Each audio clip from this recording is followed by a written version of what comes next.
Let's suppose that you were able every night to dream any dream you wanted to dream. And you would naturally, as you began on this adventure of dreams, you would fulfill all your wishes. You would have every kind of pleasure you could conceive. And after several nights of 75 years of total pleasure each, you would say, well, that was pretty great. But now let's have a surprise. Let's have a dream which isn't under control. Well, something is going to happen to me that I don't know what it's going to be. And you would dig that and come out of that and say, wow, that was a close shave, wasn't it?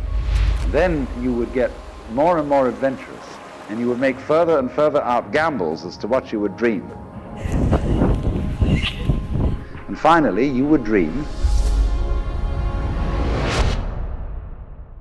where you are now.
That in madness lies sanity.